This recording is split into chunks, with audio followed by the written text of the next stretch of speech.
Hola bonitas y bienvenidas un domingo más al podcast de Somos Estupendas. Hoy estoy acompañada de una persona muy especial para hablar de un tema que es, yo diría que uno de los temas que más revuelo corren últimamente, del que se habla muchísimo en redes sociales y del que todavía no habíamos tenido la oportunidad de hablar por aquí, que es sobre la ansiedad por la comida. Estoy acompañada de Juana, ella es psicóloga y nutricionista especializada en conducta alimentaria y es una persona maravillosa con la que he tenido el placer de coincidir en otras ocasiones y siempre es un gusto coincidir con ella. Hola Juana, ¿cómo estás? Hola Yaisa, muchas gracias por invitarme. El gusto es mío. Gracias a ti por estar aquí.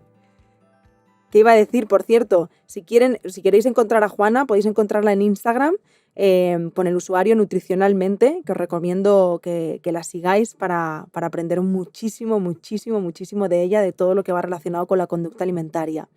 Y bueno, Juana, hoy vamos a hablar de un temón, que es la ansiedad por la comida, que yo no sé la de veces, seguro que a ti también, que preguntan, ¿no? Por esto de, ¿y esta ansiedad por comer? ¿De dónde nace? ¿Por qué nace? ¿Y por qué es? ¿Y qué pasa? ¿Y qué es esto de la ansiedad por comer? Es un temón, sí. Además, es un tema recurrente porque es algo común. Entonces, cuando un tema es recurrente, nos hace pensar que es algo común y no es nada tan raro, ¿no? Entonces, debe ser que no es nada tan extraño esta ansiedad por comer. Yo siempre diferencio dos cosas que se confunden habitualmente, que es la ansiedad por comer y el comer por ansiedad. Parece lo mismo, pero no lo es, ¿vale?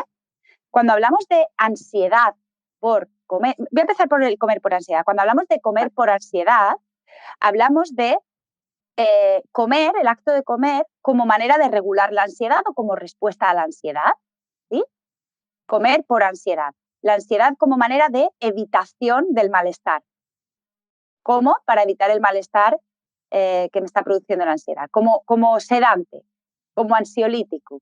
¿Mm? Esto es un comer por ansiedad, que se va reforzando cada vez que yo siento ansiedad. Me administro este ansiolítico, que es la comida, que es un ansiolítico, entre comillas, natural, ¿vale? Entre comillas, lo de ansiolítico, no lo de natural, porque comer pues es una descarga de dopamina en nuestro cerebro, es un reforzador natural, es una fuente de placer natural. Entonces, ante una incomodidad grande, sea la ansiedad o cualquier otra incomodidad, comer nos va a dar ese refuerzo positivo para calmar ese malestar. A base de repetir y repetir y repetir, se va automatizando cada vez que yo siento un malestar, como eso me calma el malestar y se refuerza, porque cuando como, la ansiedad baja, entonces ese mecanismo se va reforzando. Además, eso hace que si yo utilizo la comida como mecanismo para para evadir la ansiedad, para evitar la ansiedad, no esté poniendo en práctica, no esté entrenando otras herramientas que me podrían servir para gestionar esa ansiedad, ¿no? Entonces eso hace que se refuerce todavía más. Cada vez que siento ansiedad, utilizo para calmarme la comida efectivamente baja la ansiedad y eso se refuerza porque nuestro mecanismo es muy sabio y todo lo que funciona lo refuerza y lo automatiza. Esto sería comer por ansiedad. Y luego tenemos la ansiedad por comer. La ansiedad por comer viene de la obsesión, ¿sí? La obsesión que se deriva de la obsesión por no comer. Entonces, muchas veces nos obsesionamos con no comer tal cosa y las obsesiones, la respuesta a una obsesión es una compulsión. Esa obsesión por no comer nos genera una compulsión por comer. Entonces, no tengo que comer esto, no debería de comer esto, no tengo, por ejemplo, las dietas, ¿no? La ansiedad por comer que se genera en las dietas. Y son dos mecanismos distintos. La ansiedad por comer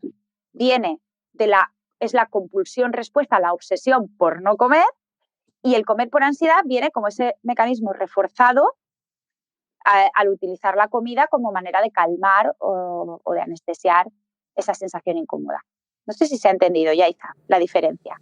Yo lo he entendido bien, aunque reconozco que es ¡pum! Noto ahora mismo mi cabeza que me explota, porque aunque he entendido muy bien la diferencia, ¿estoy entendiendo que de alguna forma una lleva a la otra?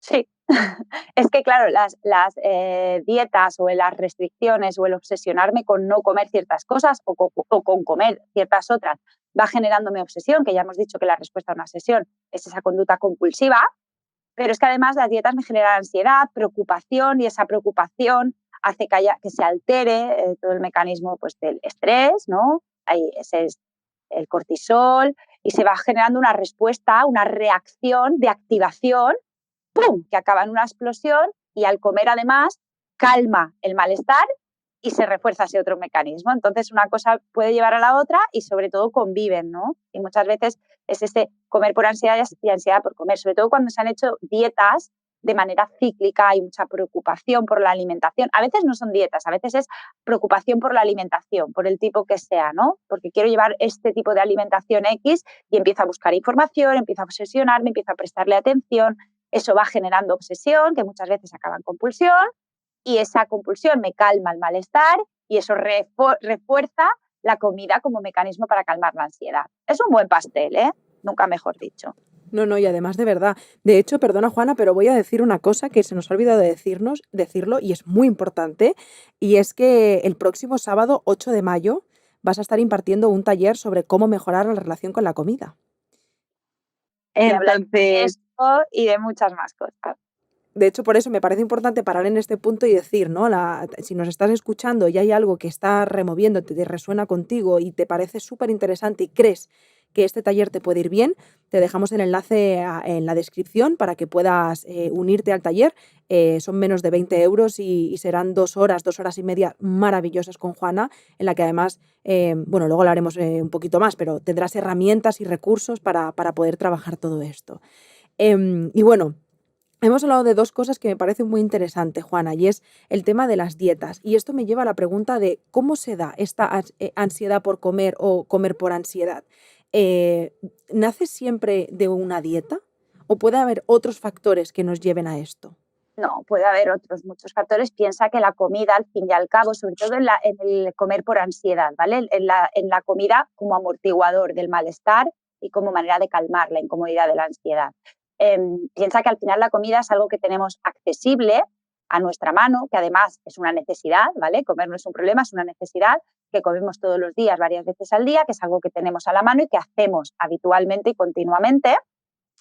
Entonces, y la ansiedad forma parte de la vida también, la activación es algo que experimentamos también habitualmente. Entonces, ¿dónde está la extrañeza? Que algo que es habitual en mi vida se haya generado un mecanismo que se calma con otro algo habitual en mi vida. Bueno, es que al final es una relación bastante natural, ¿sí? De base, de partida, desde que nacemos. Un bebé no mama solo cuando tiene hambre, mama cuando le duelen los dientecitos, cuando está asustado, cuando está enfadado, cuando se ha enfadado con otro, bueno, cuando ya son más grandecitos y maman todavía, ¿no? O bueno, o comer también.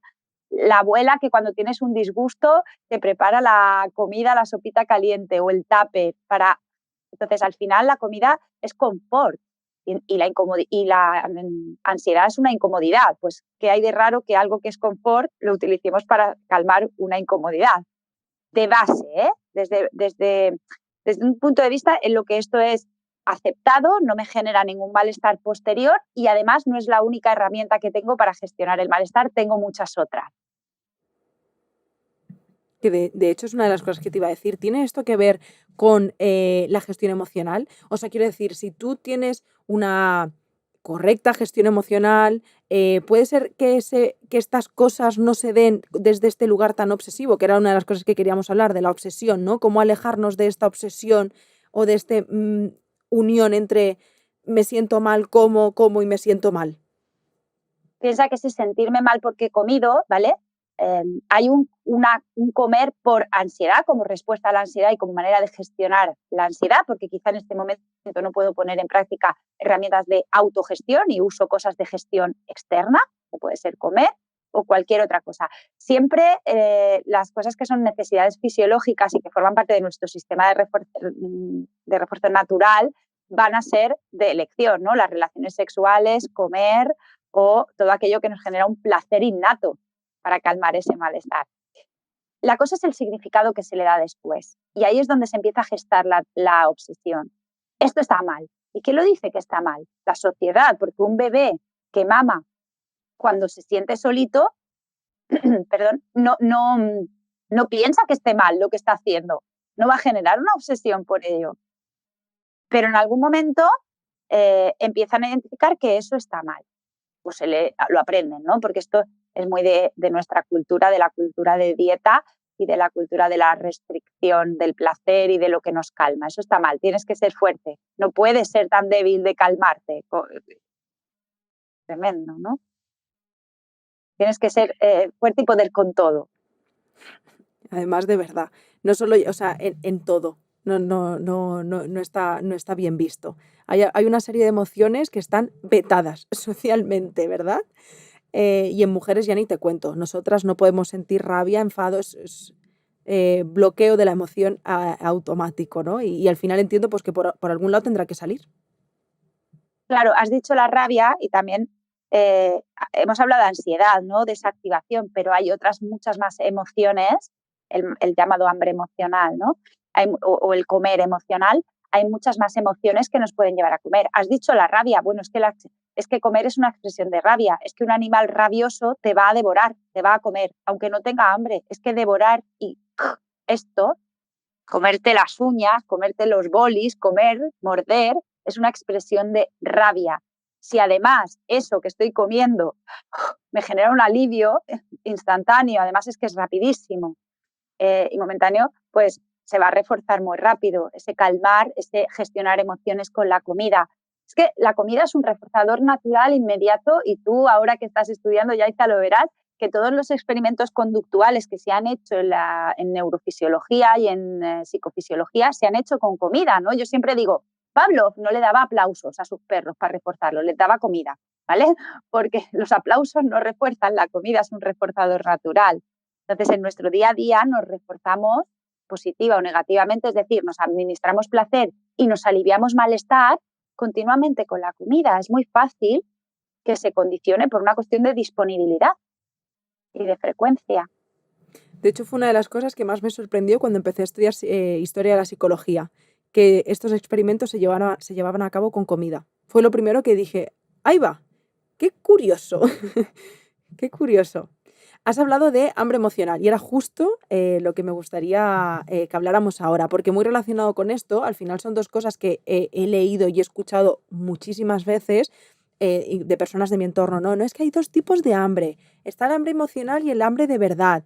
Y de pronto digo, Juana, tú, que eres psicóloga y nutricionista, por favor, acláranos esto de los tipos de hambre. Mira que hablamos de hambre emocional el año pasado, ¿te acuerdas?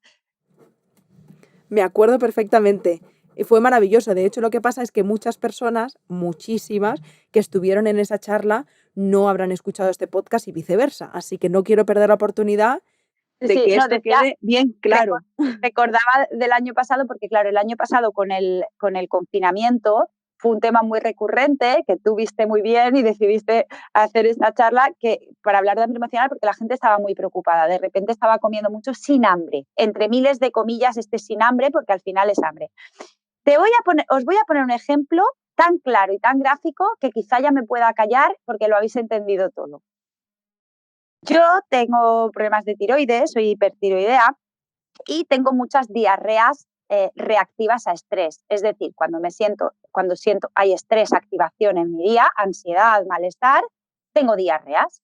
Entonces, ¿os imagináis que yo digo, uy, esto es caca real? No, es caca emocional porque es del estrés. Bueno, no, pues no voy a ir al baño, no, porque es caca emocional. Pues al final, perdonad el ejemplo escatológico, pero es que es gráfico.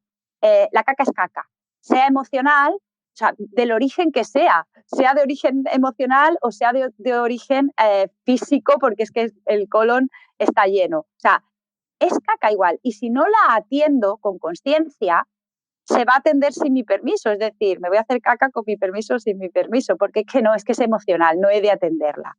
Creo que con esto he respondido a lo de los dos tipos de hambre, si existe el hambre real y el hambre emocional. Pues es como decir, existe la caca real y la caca emocional.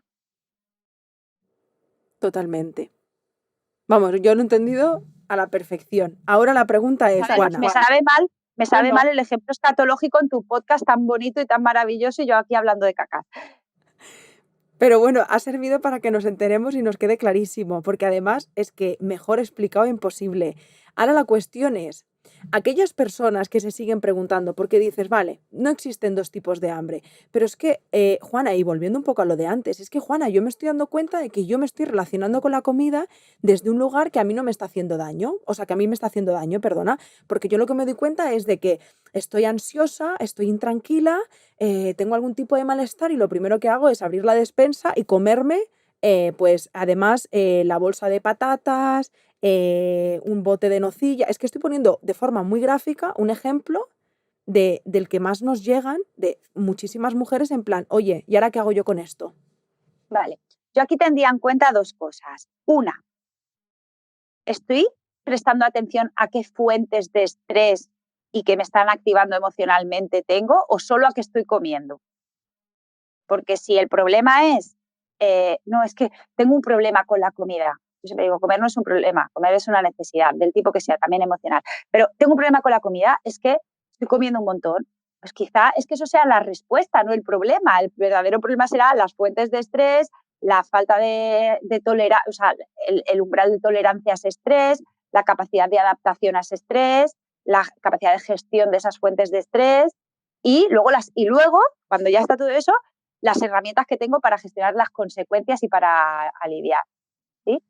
Y luego la consecuencia, cómo se genera el problema.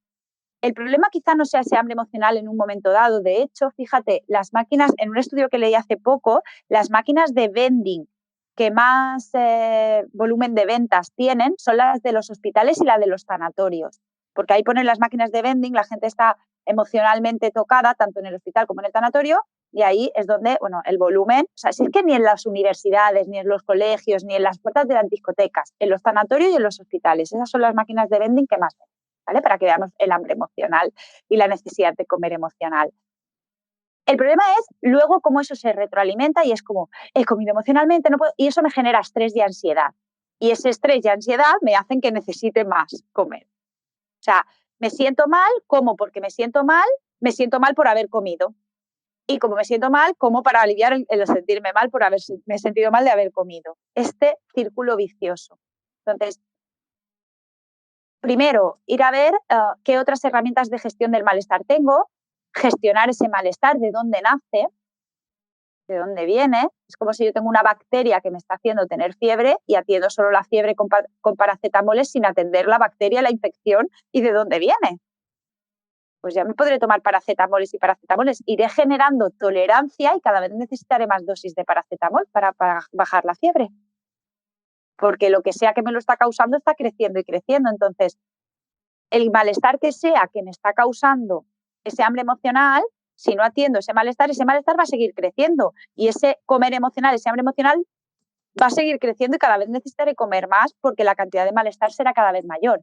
Y además le sumamos que añadimos más malestar porque no apruebo el comer emocionalmente, me castigo y me genera ansiedad. Pues al final, Juana, se trata de tomar conciencia, ¿no?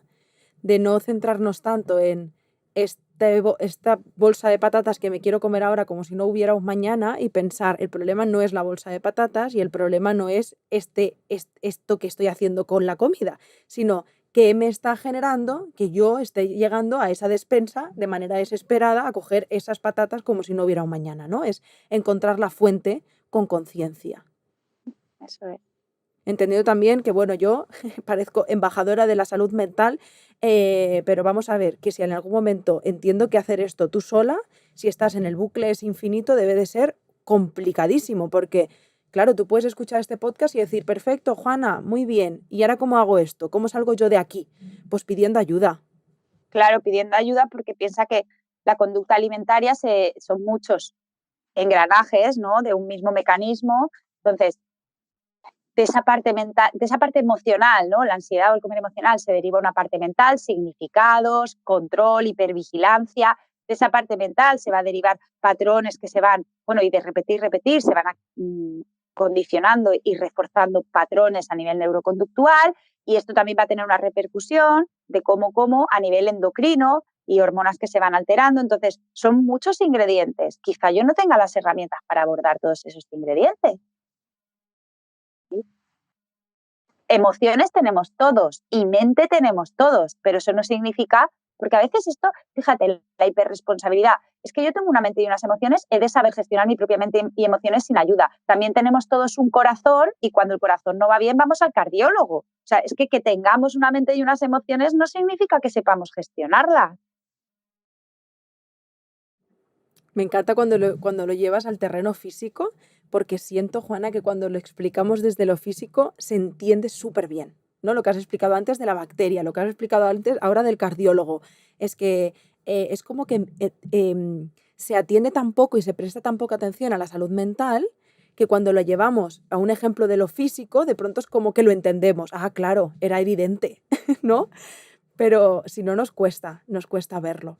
Te voy a contar algo que me pasó el otro día. Bueno, no me pasó el otro día, me lleva pasando un tiempo, pero el otro día lo compartí en mis redes sociales y me encontré con muchísimas personas que se encontraban en la misma situación que yo. Y aunque no tiene tanto que ver como por la ansiedad por la comida, sí tiene más que ver con el taller del próximo 8 de mayo, ¿no? De la relación con la comida. Aunque entiendo que la relación con la comida es algo súper amplio, es algo en concreto. La cuestión es que yo vengo notando hace un tiempo, Juana, que hay alimentos que me generan una sensación de malestar un tanto peculiar. O sea, ya no me apetece de la misma forma que me apetecían antes según qué alimentos. Obviamente estamos hablando de alimentos poco saludables, ultraprocesados, alimentos al final que sé que no son sanos para mí. Y al final es que cuando los consumo, primero que me cuestiono mucho si los voy a consumir o no, porque al final para mí es como, ¿puedo comerme otra cosa que me haga sentir mejor? Y cuando me los como, no los disfruto de la manera que los disfrutaba antes y aparece en algunas ocasiones la culpa.